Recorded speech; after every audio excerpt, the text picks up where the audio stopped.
From Fox 55 Sports, this is The Locker Room.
Hey, good evening, everyone. Welcome inside the locker room. I am Justin Prince. That, as always, is Peter Hood. Thanks for being with us. Pete, week seven of the high school football season. Yes, sir. Is always a fun one here in Fort Wayne.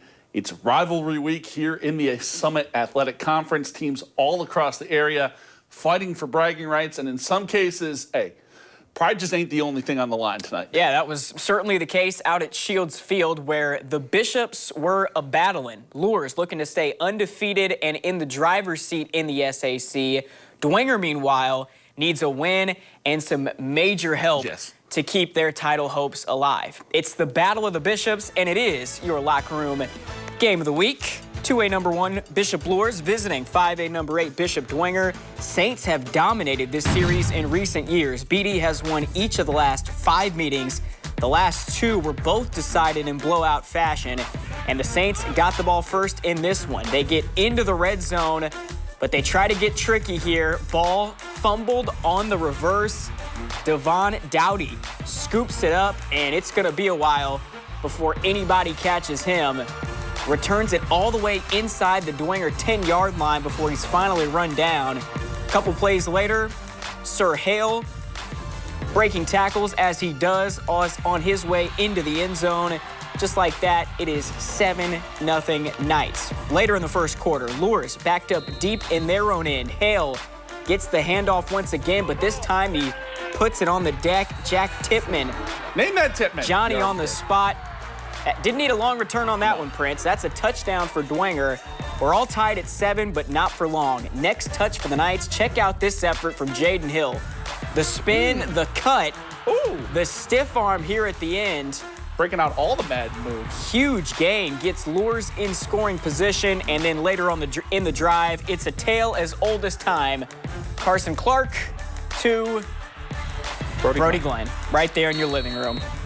That puts Lures up 14-7. This one went down to the wire, but Lures, they're finally bringing that trophy back to the south side. Knights move to 7-0 with the 41-38 victory.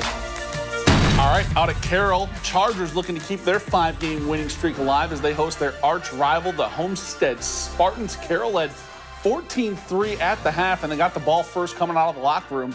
Jeff Becker fakes the handoff, finds A.J. Lazoff on the outside. Lazoff brought down after a big gain. Later in the drive, it's Becker to his favorite target. Jamison Coverstone breaks a tackle, but gets enough for another first down. Love the second effort from Jamison.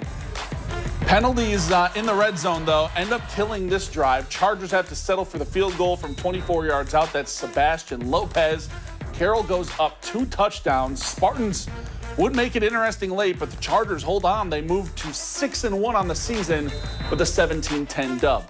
Staying in the SAC, it's the battle for Spooler Stadium. Northrop playing host to 5A number 6 Snyder. Panthers trying to stay in the hunt for the victory bell. Pick it up second quarter, 21-0 Snyder. Northrop's Keani Bates Jr. trying to make something happen, and that ain't it. No. Forced that one a little bit. Picked off by Santiago Ortiz deep in Bruins territory. And Prince, you want to see a guy who had a night tonight? This young man right here had himself a night. Tyrese Brown one of 4 touchdowns on the evening. The lead grows to 28. Just before the half, though, Bruins are able to get on the board. Bates able to keep this play alive with his feet, eventually finds Dane Kilby in the end zone. That makes it a 3-score game, but it's a little bit too late. Snyder goes on to win this game handily, 42-12. All right, next stop on the rivalry train comes at Weicker Stadium. Battle for the totem pole It's my between favorite Northside. It's a pretty cool trophy, man. Northside, Southside. Legends got the ball first, got the ground game going. John Tay Lambert takes the pitch, gets upfield. That's a Northside first down. Later in the drive, 4th down now for North, and they're going for it. Jalen Lattimore says, no thank you. Gets home for the sack. He's a problem. He sure is. Forces the turnover on downs later in the quarter. Archer's knocking on the door under a minute to go. Handoff to Lattimore.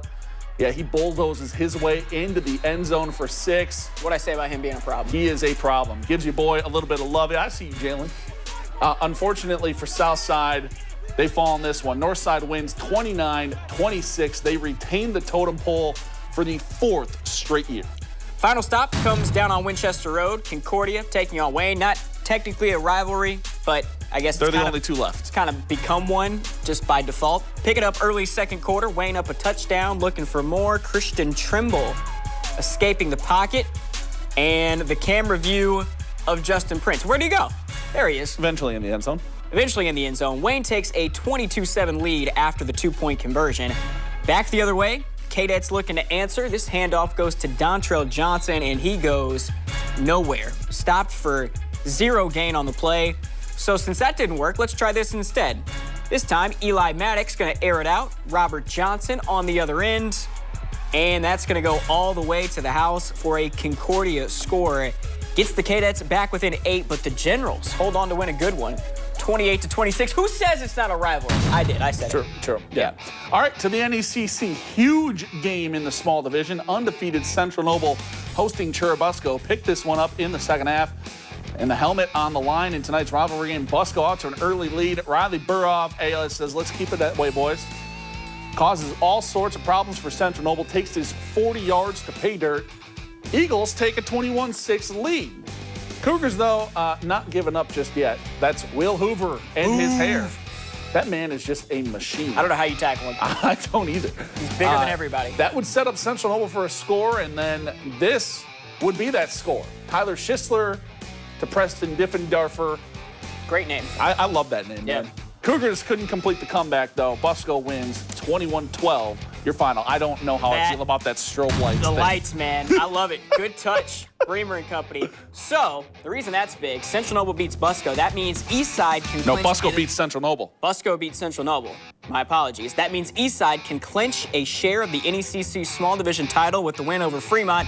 And as you can tell by that first highlight, they were well on their way. First drive of the game, that was Carson Jacobs getting loose for a big gain. Very next play, Laban Davis can't find anybody, so he keeps it himself, and that's usually bad news for the opposing defense. Finds a crease, finds the end zone. Blazers take a 7-0 lead. Next touch for the green and gold.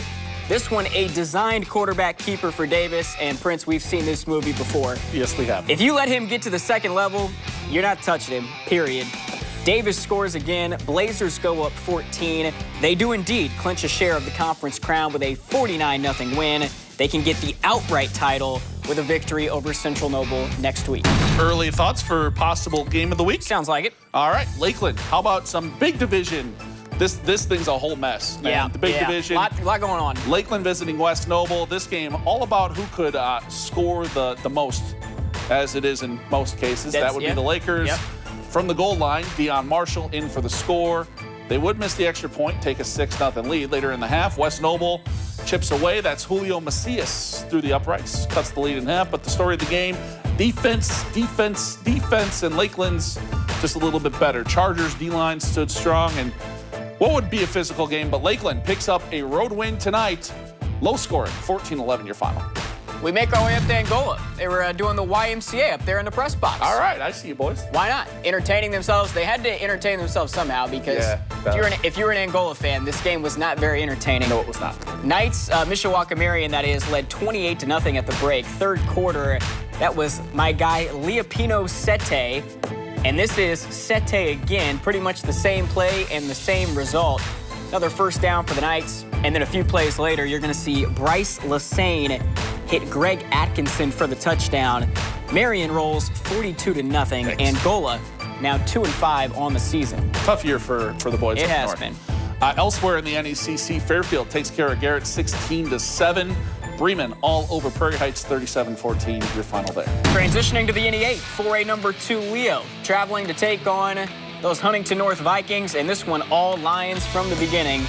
Carson Hepner in for the touchdown. Leo goes for 2, as they do, and of course they convert. It's 8-0 Lions. Vikings put a good drive together, but it comes to an end right there. Rylan Crawford, one of the best defensive backs in the area, the Illinois State commit, with the interception. And on the ensuing touch for Leo, Mason Sharon. Got a lot of guys they can give the ball to. Sharon's a pretty good option. Had 191 yards and 2 touchdowns on the night. There was one of his scores. He leads the Lions to a 37-6 win. They are now 7-0. All right, we move up the road to Gandy Field. Columbia City hosting East Noble. East Noble coming off of 2 straight losses. Yep. Low scoring first half. Pick this one up. Third quarter defense continues for the Knights. That was Ethan Nichols on the stop. C-City, they need to play on offense. And how about the very next one? Greg Bolt scrambling,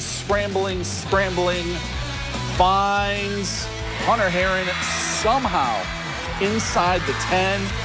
However, C-City would settle for a field goal, so they're down just 3. Kick would tie it.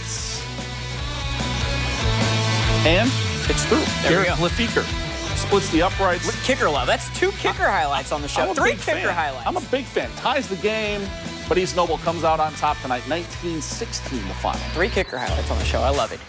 In the NE8, New Haven 42, Belmont 14, Bulldogs get in the win column, and Norwell 2 straight wins for the Knights. They are all over DeKalb, 42-0. All right, on to the ACAC we go. Woodland, winners of 3 straight, stepping out of conference tonight to host an always tough Culver Academy squad. Pick it up late first half. Eagles with a 3-touchdown lead, but Woodland showing some signs of life. That was Jacob Snyder to Austin Stevenson.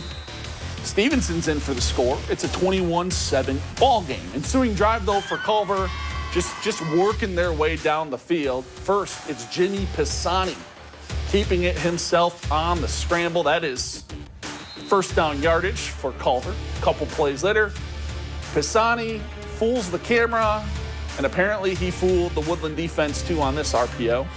Finds Hayden Summer for the tutty. Culver retakes a 21-point lead. Culver flies away with this one tonight, 47-13 the final. All right, staying in the ACAC, Adams Central looking to stay on top of the conference as they take on Southern Wells. First play from scrimmage, Alex Curry. He's a problem. Where's number 21? And that is a 21-yard touchdown. Makes it 7-0 Flying Jets. They force a 3-and-out on the punt. You're going to see Curry fielded at the 38, and not any blue jerseys are going to tackle him before he gets to the end zone. That's a touchdown. 14-0. AC rolls 67-0. The final count in this one. That's a lot of points there, Cotton. Jay County visiting South Adams in other ACAC action night. Starfires looking to snap a 2-game skid. This will help. First quarter, Owen Warner, Brady Beal, 25-yard score. 8-0 Stars after the 2-point conversion. Later on, it's 8-6 now. But hey, this was all about South Adams, and South Adams' offense was on fire tonight. That was Warner to Trey Schock, 78 yards later. That's a Starfire tutty. Stars lead 15-6. Oh, they do the light thing too. They do. Wow. They win 42-13, your final. Oh, this is me. This is you. All right. Bluffton, 29. Heritage, nothing. Tigers, that's 2 straight wins for them. It is. Tippy Valley, 3A number 8. Tippy Valley takes care of Maconaquah 57-6. Northfield, they're having a good year. 28-21 winners over Rochester. You know who else is having a good year? Those Peru Tigers. They beat Southwood tonight, 33-14. And a good win for Wabash, 48-7 victors over North Miami. In the win column for the first time this year. Manchester takes care of Waco 42-7, and an NLC action. Warsaw stays on top 49-7, the final there. All right, it is that time. And we're going to go back to the game we started this segment with. Not a touchdown, but I don't know. Hits I don't know the what's circle button, hits the R1 button. Yeah, I don't know if you're what's, playing PlayStation. We're going to show you the moves in slow motion here. And then the catch, the immediate spin, and then to be able to cut on a dime like he does, right? Spin, circle, and then foot in the ground and L1. go. And then the stiff arm at the end is pretty good too. Now give number 10 credit. He comes back in bounds to make a tackle, but that's a pretty mean stiff arm.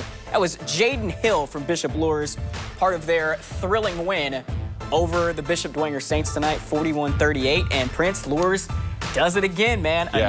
Another big-time opponent, another big-time game, and they find a way to get it done in the end. And now just 2 wins away from that SAC championship. Yeah, hard to believe. You know, we talked to Coach Kyle Lindsey earlier in the week, and he said he made sure his guys knew, hey, they kicked our butts the last couple of years. They've won 5 in a row. We want that trophy back, and they went and got it. And they just find a way each and every single week, it seems like. Yep, and they got the bragging rights for the next year. Absolutely, they do.